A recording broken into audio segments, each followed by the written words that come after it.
नमस्कार साथियों, कैसे हो आप सभी। उम्मीद है सारे अच्छे होंगे, पढ़ाई आप लोगों की अच्छी चल रही होगी। मैं सुनील मुदगल आपका अपने यूट्यूब चैनल पर स्वागत करता हूं। जैसा कि आपको पता है, अभिनय शर्मा सर ने टेस्ट सीरीज स्टार्ट कर रखी है। 70 टेस्ट का सॉल्यूशन कर चुके हैं, जिसकी पीडीएफ मिलेगी आपको सुनील मैथ्स वाला टेलीग्राम पे। आज टेस्ट नंबर 71 का सॉल्यूशन करेंगे और आज की क्लास का पहला सवाल है, एक व्यक्ति 5 मिनट में 5 फीट की दीवार फेंट सकता है, तो 6 घंटे में कितने फीट की दीवार फेंट सकता है। तो मैं कह सकता हूँ 5 मिनट में 2.5 फीट, 1 मिनट में आपका होगा जी, कट कर देंगे इसको तो 0.5 फीट।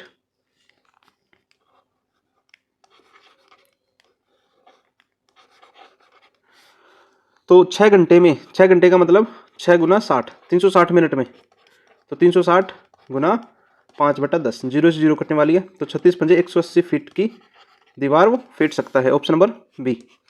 यदि ये सॉल्यूशन पसंद आए तो वीडियो को लाइक और चैनल को सब्सक्राइब जरूर करें, साथ साथ में शेयर भी कर दें। जिन बच्चों के पास ये सॉल्यूशन नहीं पहुंच रहे वहां तक भी ये सॉल्यूशन पहुंचा दो।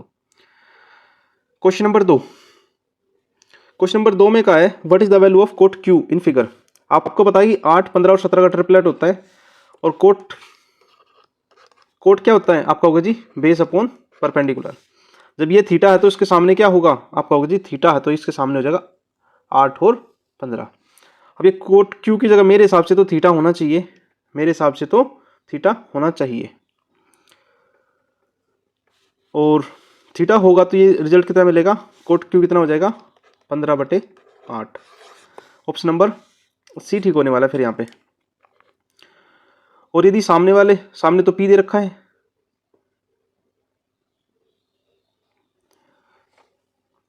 चलो चलते आगे क्वेश्चन नंबर 3 की तरफ।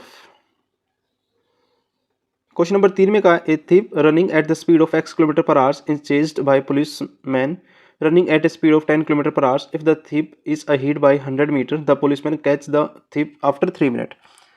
At the speed of the thief running, x being unknown speed. तो मैं कह सकता हूँ जी, डिस्टेंस क्या होता है जी, स्पीड मल्टीप्लाई टाइम, और मुझे टाइम निकालना हो तो डिस्टेंस अपॉन स्पीड। आपका जी ठीक है, मैं कह रहा हूँ जी 100 मीटर का गैप दोनों के बीच में। यदि चोर पुलिस को पकड़ेगा, इसका मतलब पुलिस की स्पीड ज़्यादा, चोर की कम है, तो 10 - x कर देंगे। और इसको मीटर पर सेकंड में बदलना तो क्या करें, 5/18, तो 18 चला जाएगा ऊपर। ये तो हमने निकाले डिस्टेंस अपॉन स्पीड, तो टाइम कितना है 3 मिनट, और मिनट को सेकंड में बदलने के लिए 60 से मल्टीप्लाई कर देते हैं। अभी सेकंड में हो गया तो कट कर लेते हैं, एक 18 0 180 से पूरा 180 कट जाएगा एक बार, तो रिजल्ट मिलेगा मेरे पास, और 5 से कितनी बार कटेगा ये 2 बार, तो 2 = 10 - x, तो x की वैल्यू कितनी रहने वाली है 8। ऑप्शन नंबर बी करेक्ट रहने वाला है यहाँ पे। उम्मीद आप लोगों को समझ में आ गया होगा। Question number 4। क्वेश्चन नंबर 4 में कहा, ए और बी किसी काम को 8 दिनों में कर सकते हैं, जबकि बी और सी 12 दिनों में कर सकते हैं। तीनों मिलकर काम करें तो 6 दिनों में। मैं कह सकता हूँ ए प्लस बी 8 दिनों में, बी प्लस सी 12 दिनों में, और तीनों मिलेंगे तो ए बी और सी, जो कि कर रहे हैं 6 दिनों में। टोटल वर्क की बात करूँ तो 24 यूनिट हो जाएगा। एफिशिएंसी 3, 2 और 4 की। तो यहाँ से ए बी और सी की अलग अलग एफिशिएंसी निकाल दे, आपका गुजी निकाल दे। तो मैंने कहा ए और बी की एफिशिएंसी यहाँ कितनी है 3, और तीनों की मिलाकर 4। इसका मतलब यदि मैं इसमें से इसको माइनस करूँगा तो रिजल्ट जो मिलेगा मुझे सी की एफिशिएंसी 1 मिल जाएगी। इसी तरह बी और सी की 2 है, तो सी की 1 2 है। मैंने कहा बी और सी की 2 है और सी की 1 है, तो बी की भी 1 हो जाएगी और ए की 2 हो जाएगी। इन्होंने कहा ए और सी मिलकर काम करें, तो ए और सी से मिला के करवा दें। ए प्लस सी कितना करेंगे 2 + 1, 3 एफिशिएंसी के हिसाब से काम करेंगे जी। टोटल वर्क 24 है, 24 को यदि मैं 3 से डिवाइड करूँगा तो 8 दिन में ये काम कर लेंगे। कौन करेंगे, A plus C. Option number A ठीक रहने वाला है यहाँ पे। Question number 5। क्वेश्चन नंबर 5 इसने सिंप्लीफिकेशन का सवाल दिया है, इसको मैं यहाँ लिख लेता हूँ। 1 - 1 1 - 1 और 1 - 2/3, तो 1 - 1 और 1 - 2/3, तो 4 1 के है और 4 1 के। तो इसको मैं सोल्व करूँगा तो कितना रिजल्ट मिलेगा, 3 एकम 3, 3 में से 2 गया 1, तो 3 चला जाएगा ऊपर, तो 1 में से 3 गया, तो यहाँ तो रिजल्ट मिलेगा -2। अब इस लाइन को सोल्व करो तो 1 - 1/2, तो रिजल्ट कितना बचेगा आपको जी 3/2 हो जाएगा। अब इस लाइन में सोल्व करूँगा तो 2 ऊपर चला जाएगा, तो इसमें आ जाएगा 1 - 1 3/2, तो 2 ऊपर चला जाएगा तो ये आ जाएगा 1 - 2/3, तो रिजल्ट बचेगा 1/3। और अब लास्ट वाली लाइन को मैं सोल्व करना चाहूँ तो ये बचेगा 1/1/3, तो ये 3 चला जाएगा ऊपर और 3 ऊपर जाएगा, तो ऑप्शन नंबर ए ठीक रहने वाला है फिर यहाँ पे। क्वेश्चन नंबर 6 में इसने कहा है एक बैंक के रुपए n² के लिए r⁴ की दर से ब्याज लगाता है। तो मैं लिख लेता हूँ भाई k × n² टाइम है और r⁴ हमारा रेट है। तो समान ब्याज लगाता है l पर, जो कि n की क्यूब मल्टीप्लाई r⁴ 3/2/100। देखो 100 से तो 100 कटने वाला है, n⁴ 2 से n⁴ 3 कट जाएगा, n बचेगा यहाँ पे। तो इसको कह सकता हूँ k/l = होगा r⁴ 3/2 में r⁴ 1/2। जब बेस सेम होता है तो क्या होता है, पावर माइनस हो जाती है डिवाइड में, तो उसको r1/2।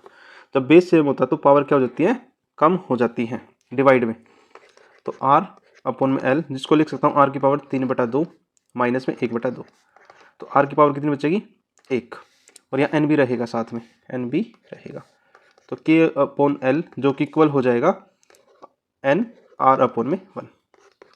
तो ऑप्शन नंबर बी ठीक रहने वाला है यहाँ पे, तो बी ठीक रहने वाला है। Question number 7। क्वेश्चन नंबर में कहा एक वस्तु को 14% के लाभ पर बेचा जाता है, यदि उसे 121 रुपये कम में बेचा जाए तो 8% की हानि होती है। तो मैं कहना चाह रहा हूँ यदि 14% का पहले लाभ उठा रहा है, वो 14% का पहले लाभ उठा रहा है और बाद में 8% की हानि उठा रहा है, मतलब कि दोनों का जो डिफरेंस है वो कितने का है, 22% का।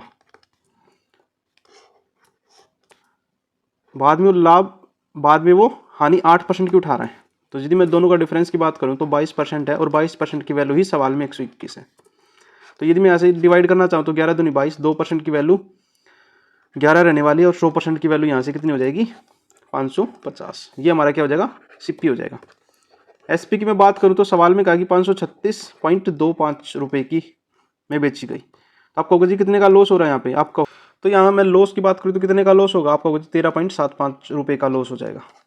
तो 1375 पॉइंट हटाएंगे तो 2 जीरो नीचे और कितना 550 के ऊपर और मल्टीप्लाई 100, 2 जीरो से 2 जीरो कटने वाली है, 11 से काट दे, 11 से 50 बार जाएगा और 11 कम 11 2, 11 दूनी 22, 5 11 पंजे 125, तो 5 से कितने बार कटेगा, 5 से कटेगा 25 बार, नीचे आ जाएगा 10, तो 2.5% का लॉस होगा इसको, तो लॉस होगा तो ऑप्शन नंबर ए ठीक रहने वाला है यहाँ पे। Question number 8।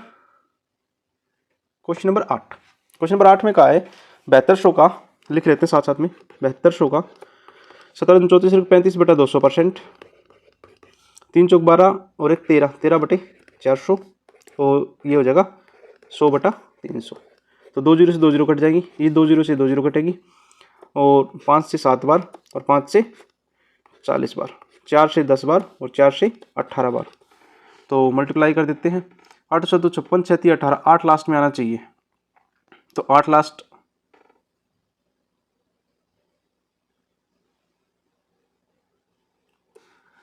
और भी कट जाएगा, ये 3 से कितनी बार कटेगा, 3 से 6 बार कटेगा, 2 से 2 बार, 2 से 3 बार, तो ये रिजल्ट वाली है 3 गुना 7 गुना 13/20, तो 13 कम 13, 13 दूनी 26, 27/20, तो ये आ जाएगा 13.65, 13.65 ऑप्शन नंबर सी ठीक रहने वाला है यहाँ पे। Question number 9। क्वेश्चन नंबर 9 में क्या है, 2 प्राइम नंबर और ऑलवेज कंसेक्यूटिव पॉजिटिव इंटीजर, ठीक है, पॉइंट ठीक लग रहा है। अगले में कहा कि every positive prime number has को कोरोस्पोंडिंग नेगेटिव प्राइम नंबर, ये बात तो गलत है। दो अभाज्य संख्याओं का सम हमेशा सम होता है, मतलब इवन, तो यदि मैं 2 और 3 को ऐड करूँ तो 5 मिलेगा, जबकि 3 और प्लस 5 को ऐड करूँ तो 8 मिलेगा, तो यहाँ से तो इवन नहीं आ रहा, यहाँ से आ रहा है, इसका मतलब ये भी बात गलत है।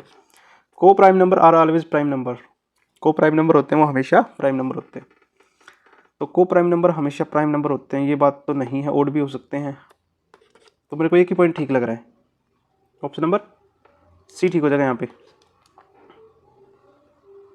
Question number 10। क्वेश्चन नंबर 10 में कहा कि 2 किस्म के चावल हैं और 20 रुपये प्रति किलो, पहले वाला 20 रुपये के हिसाब से जो कि 2 अनुपात में है, और दूसरे वाला 25 जो कि 3 अनुपात में। टोटल से कितना आ जाएगा 40 और नीचे से आ जाएगा 75, टोटल मिलाकर 115 रुपये। और 1 किलो की कीमत बतानी है तो 115 बटे टोटल क्वांटिटी, टोटल हमारे पास थी क्वांटिटी 5, तो 5 डिवाइड करेंगे तो कितना आ जाएगा 23। ऑप्शन नंबर ए ठीक रहने वाला है यहाँ पे। Question number 11। क्वेश्चन नंबर 11 में कहा कि घन का आयतन दे रखा है, तो घन का आयतन होता है जी 1 की क्यूब इजिकल टू 13,824। 1 की क्यूब कितना होगा आपका होगा जी 24 की पावर 3 होती है, तो पावर से पावर कटेगी, 1 की वैल्यू कितनी आ जाएगी यहाँ से 24 आ जाएगी। ऑप्शन नंबर बी ठीक रहने वाला है। Question number 12। क्वेश्चन नंबर 12 में कहा कि ईंट की लंबाई चौड़ाई और ऊंचाई दे रखी है और दीवार की लंबाई चौड़ाई ऊंचाई दे रखी है, तो ईंटों की आवश्यकता कितनी होगी। तो नंबर ऑफ ब्रिक्स क्या होगा, वॉल्यूम ऑफ वॉल डिवाइड में वॉल्यूम ऑफ ब्रिक्स, तो ये कितना है जी 45 गुना 0.15 मीटर गुना 3 मीटर और डिवाइड बाई 20 सेंटीमीटर, 15 सेंटीमीटर और 10 सेंटीमीटर। इसके पॉइंट हटाएंगे तो सभी के साथ 2 2 जीरो आ जाएंगी, तो 2 4 और 6, तो 2 4 6 जीरो आ जाएंगी। ऊपर मैं बात करूँ इसका पॉइंट हटाएंगे तो नीचे 2 जीरो आ जाएंगी, जैसे 15 का पॉइंट रहा तो 2 जीरो नीचे आ जाएंगे। तो काट लेते हैं, 15 से तो 15 कटेगा, ठीक है, और 5 नहीं 45 और 5 चौके 20, 10 की पावर 3 2 और 1 3, 3 से 3 कट जाएगा तो 10 की पावर 3 रह जाएगा, 9 गुना 3 मल्टीप्लाई और डिवाइड बाई 4, 4 से कितनी बार कटेगा 250 बार, तो 25 नंबर 225, 225 की यदि मैं 3 से मल्टीप्लाई करूँ तो 6750। तो ऑप्शन नंबर सी ठीक रहने वाला है यहाँ पे।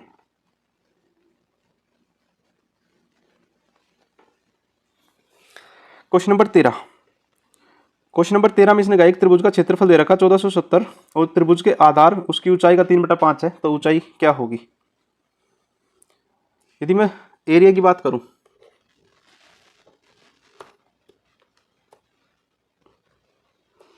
एरिया क्या होगा 1/2 बेस मल्टीप्लाई हाइट। मैं इसकी बेस और हाइट की बात करूं तो 3/5 है, यदि मैं ऊंचाई को 5 मान रहा हूं तो ये 3 हो जाएगा, तो इसको 3x और 5x मान लेते हैं, तो ये कितना होगा जी 1470 जो कि इक्वल होगा 1/2 3x मल्टीप्लाई 5x, ठीक है। तो 3 से कितनी बार कटेगा, 3 से कटेगा जी 490 बार, ठीक है, और 5 से कितनी बार कटेगा 2 98 बार, तो एक्स स्क्वायर कितना आ जाएगा 196, एक्स की वैल्यू कितनी आने वाली है 14। तो त्रिभुज की ऊंचाई बतानी है तो 5x की वैल्यू कितनी हो जाएगी 70 हो जाएगी, तो ऑप्शन नंबर डी ठीक रहने वाला है यहाँ पे। Question number 14। इसने कहा कि दो संख्याएं 216 और k का एलसीएम कितना है 648, तो k के कितने मान संभव है। तो मैं इसको ऐसे कह सकता हूँ जी 216 को यदि मैं लिखना चाहूँ तो लिख सकता हूँ 216 जी 12 गुना 18 होते हैं, तो 2 की पावर 3 और 3 की पावर 3, 27 गुना 9 भी 8 भी कह सकते हैं। जबकि मैं 648 की मैं बात करूँ क्योंकि इसके साथ k भी है, k के भी कुछ ना कुछ फैक्टर होंगे, तो ये देखो इसका 3 गुना है, तो इसका मतलब इसमें 2 की पावर 3 और 3 की पावर 4 तो रहेगा ही रहेगा, ठीक है ना। अब इसने देखो इसने कहा कि 648 है मतलब 3 की पावर 4 है, 3 की पावर 4 इसका मतलब एक फैक्टर एक्स्ट्रा रहा होगा, तो उसके फैक्टर बनाना चाहता है ऐसे हो सकते हैं जी 2 की पावर 0 मल्टीप्लाई 3 की पावर 4, 2 की पावर 1 मल्टीप्लाई 3 की पावर 4, 2 की पावर 2 मल्टीप्लाई 3 की पावर 4, 2 की पावर 3 मल्टीप्लाई 3 की पावर 4। इसका मतलब देखो 3 की पावर 4 तो होगा ही होगा क्योंकि एक फैक्टर बढ़ गया, एक फैक्टर बढ़ गया तो क्या किया हमने 2 की पावर 0 के साथ एक कॉम्बिनेशन और बना दिया, क्योंकि 2 की पावर 0 1 बना देगा, एक की यदि मैं 3 के साथ मल्टीप्लाई करूंगा तो क्या होगा 3 एक्स्ट्रा मिलेगा, मुझे 3 एक्स्ट्रा मिलेगा तो एक कॉम्बिनेशन बन जाएगा, एक कॉम्बिनेशन बनेगा तो हमारे पास टोटल कितने पेयर पॉसिबल हो जाएंगे 4 पेयर पॉसिबल हो जाएंगे। ऑप्शन नंबर सी ठीक होने वाला फिर यहाँ पे, ठीक है। उम्मीद आप लोग इस बात को समझ पाए होंगे क्योंकि पेयर बनाना जरूरी था, पेयर के बिना ये पॉसिबल नहीं होता। Question number 15। क्वेश्चन नंबर 15 में कहेगा 18 मीटर ऊंचे खंबे की छाया की लंबाई ज्ञात कीजिए जब ये 60 डिग्री का हो। मैंने कहा जी ये √3 है और ये 1 होता है और ये 2 होता है। 18 मीटर ऊंचे मतलब कि √3 की वैल्यू सवाल में 18 दे रखी, तो 1 की वैल्यू कितनी हो जाएगी 18/√3 और रेशनलाइज करेंगे तो √3/√3, तो 18√3 बटे में 3, 3 से कितनी बार कटने वाला 6 बार, तो 6√3 इस सवाल का करेक्ट आंसर रहने वाला है। ऑप्शन नंबर बी हो जाएगा यहाँ पे। क्वेश्चन नंबर 16 में लाइंस कैसी होती है, लाइंस जो होती है इनफाइनाइट होती है, इनफाइनाइट होती है मतलब हम इसमें कह सकते हैं कि डायरेक्शन होती है और कहीं ना कहीं डायरेक्शन होती है तो स्टेट भी कही जा सकती है, ठीक है। तो इसका आंसर स्टेट हो जाएगा। क्वेश्चन नंबर 17, इसने कहा कि ब्याज अर्धवार्षिक रूप से 2 वर्षों में 15,750 रुपये 20% के हिसाब से चक्रवृद्धि ब्याज क्या होगा। भाई अर्धवार्षिक का तो रेट कितनी हो जाएगी, अब आधी हो जाएगी, और टाइम कितना हो जाएगा, 2 गुना हो जाएगा, मतलब कि 4 साल हो जाएगा। तो मैं कह सकता हूँ जी 10 की पावर 4 से 11 की पावर 4 हो जाएगा, तो कितना हो जाएगा जी 10,000 से 1 4 6 4 1। हमें बताना जी डिफरेंट बताना जी 4 6 4 1 की वैल्यू बतानी है, और इसकी वैल्यू कितनी देर के सवाल में 15,750। ये अपने आप का 1.575 इतना मल्टीपल है, तो इसका भी 1.7575, तो मल्टीपल करेंगे तो रिजल्ट मिलेगा 7309.575। तो ऑप्शन नंबर ए ठीक रहने वाला है। तो पॉइंटों का थोड़ा सा ध्यान रखें। क्वेश्चन नंबर 18, क्वेश्चन नंबर 18 को यदि आप करना चाहो तो ऑप्शंस के थ्रू जा सकते हो, ऑप्शन के थ्रू ये जल्दी हो जाएगा, और बाकी इसका मैं बता देता हूँ। यदि आपने कोऑर्डिनेट ज्योमेट्री में स्लोप पढ़ा होगा, स्लोप क्या होता है, स्लोप को m बोलते हैं, m क्या होगा y2 माइनस y1 अपॉन में x2 माइनस x1। तो y2 उठा लेते हैं, 8 माइनस 2 और 6 माइनस 3, तो 6/3, तो रिजल्ट मिलेगा 3। तो m की वैल्यू कितनी आ जाएगी यहाँ से 3। आपने इक्वेशन भी पढ़ी होगी, इक्वेशन क्या होती है y माइनस y1 जो कि इक्वल होता है m x माइनस x1। तो y की वैल्यू कितनी नहीं पता, और y1 कितना है 2 जो कि इक्वल होगा 2x माइनस 3 के। तो रिजल्ट रहने वाला y माइनस 2 जो कि इक्वल होगा 2x माइनस 6। यहाँ से रिजल्ट निकालेंगे तो क्या होगा 2x माइनस y जो कि इक्वल होगा 4 के, और ऐसी इक्वेशन ऑप्शन नंबर सी में दे रखी है। ठीक है, बाकी ऑप्शन से भी जा सकते थे आप इसको। क्वेश्चन नंबर 19 बहुत ही आसान सवाल है, क्या करना है स्क्वायर करना है। तो इसका G square plus H square minus 2gh, और इसको कहेंगे जी स्क्वायर, इसको कहेंगे जी स्क्वायर प्लस में एच स्क्वायर प्लस में 2gh प्लस में 4gh। जैसे ब्रैकेट से ओपन करूँगा इसको, ये आ जाएगा g square plus H square और minus 2gh minus g square minus h square minus 2gh और प्लस में 4gh।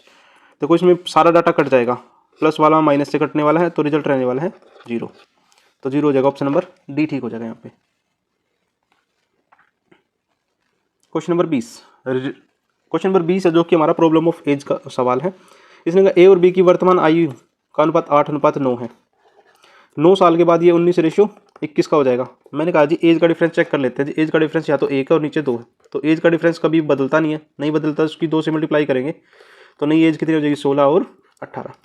हमारे हिसाब से चेंज कितने का है 3 का। 3 की वैल्यू सवाल में 9 साल है, 1 की वैल्यू 3 आ जाएगी, 1 की वैल्यू 3 आएगी तो 18 की वैल्यू कितनी आ जाएगी 54, क्योंकि बी के बारे में पूछा तो बी की वैल्यू कितनी आ जाएगी 54, और सी से 3 साल छोटा है, 3 साल कम करेंगे तो इसकी वैल्यू कितनी आ जाएगी 51। ऑप्शन नंबर सी ठीक रहने वाला है यहाँ पे। क्वेश्चन नंबर 21, इसने कहा which of the following sets of length will give 3 sides of obtuse. Obtuse की जो डेफिनेशन होती है, ऑब्ट्यूज में क्या होता है, एक साइड का स्क्वायर जो कि ज़्यादा होता है दूसरी दोनों साइडों के स्क्वायर के। हाँ जी, तो पहली इक्वेशन को सोल्व करते हैं। तो मैं कहूँ जी 64 का स्क्वायर जो कि बड़ा होगा 15 के स्क्वायर प्लस 62 का स्क्वायर से।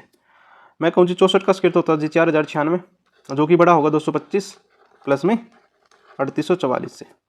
तो 4096 का 4096 जो कि बड़ा होगा किससे 4069 से। ये इसने बात सही कही है, तो सही कही तो एक ही ऑप्शन हमारा हो जाएगा, क्योंकि 4 तो ऑप्शन होंगे नहीं, बाकी आप वेरीफाई कर लेना। क्वेश्चन नंबर 22, क्वेश्चन नंबर 22 में कहा इसने ABC में समय अवधि का अनुपात दे रखा है और प्रॉफिट का रेशियो दे रखा है, तो निवेश का अनुपात बताना है। तो मैं कहता हूँ जी इन्वेस्टमेंट होता है और टाइम की मल्टीप्लाई करें तो प्रॉफिट मिलता है, और मुझे यदि इन्वेस्टमेंट निकालना है तो प्रॉफिट अपॉन में टाइम निकाल देंगे। तो निकाल देते हैं A, B और C का।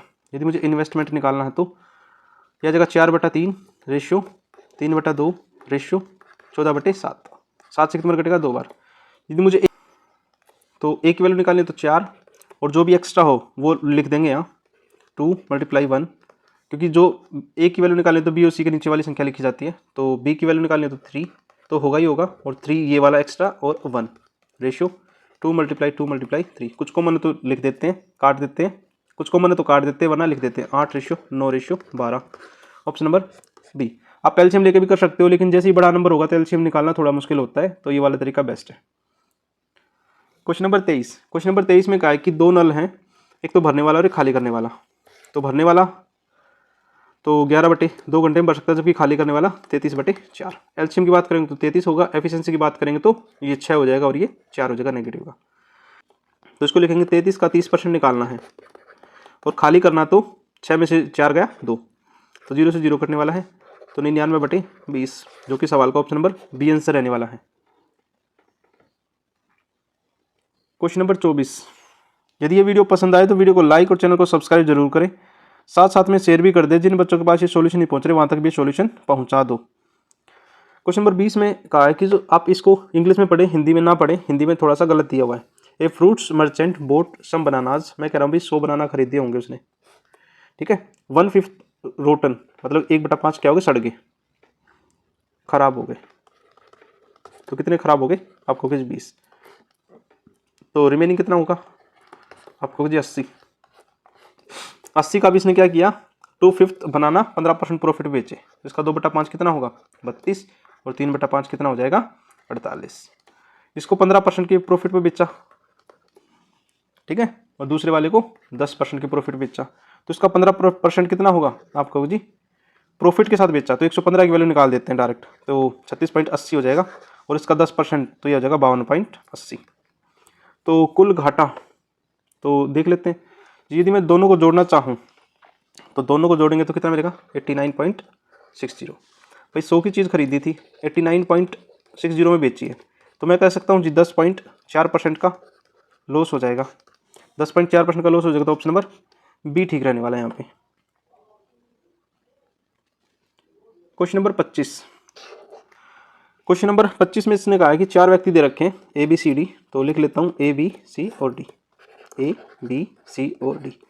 ए किसी काम को 35 दिनों में कर सकता है, बी जो कि ए से 40% अधिक कुशल है, मैं एफिशिएंसी लिखना चाह रहा हूँ नीचे, एफिशिएंसी लिख देता हूँ, ये जब ये 100 है तो ये 140 है।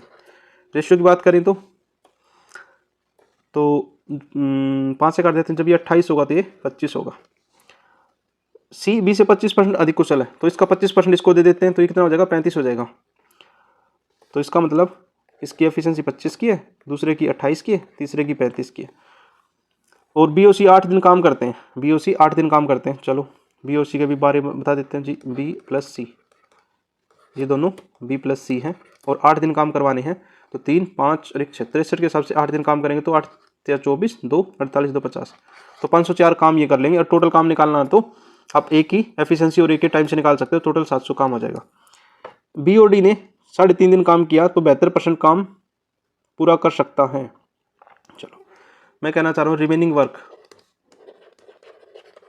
यदि 700 में से 504 काम तो वो कर चुके हैं, तो काम कितना बचेगा आपको जी, काम तो बचेगा 100 200 बचना चाहिए था, लेकिन 196 बचेगा, ठीक है ना, 196 काम बचेगा, जो कि करेंगे बी और ए और डी। मैं कहना चाह रहा हूँ ए प्लस डी जो कि 7/2 दिनों में 196 काम करते हैं, तो एक दिन में कितना करेंगे, एक दिन में जी करेंगे 56 काम, एक दिन में 56 काम की एफिशिएंसी आ जाएगी उनकी, ठीक है, ए और डी। मैंने कहा डी से करवाना है, तो जी ए की एफिशिएंसी तो 20 है, प्लस डी की इक्वल टू टोटल 56, ये एफिशिएंसी है, क्या एफिशिएंसी है, तो डी की एफिशिएंसी कितनी आ जाएगी आपको जी 36, डी की एफिशिएंसी 36 आने वाली है, और डी से ही करवाना है, ये 700 का 72% और डी से करवाना 36, तो 36 दूनी 72, 2 0 से 2 0 कटने वाली है, तो रिजल्ट रहने वाला 14 दिन, तो 14 दिन ही सवाल का करेक्ट आंसर रहने वाला है, ठीक है। आपने यहाँ तक की वीडियो देखी उसके लिए थैंक यू सभी का, ऐसी प्यार सपोर्ट बनाए रखें और अपने अपने ग्रुपों में शेयर कर दें, जिससे हर किसी के पास ये वीडियो पहुँच सके। Thank you.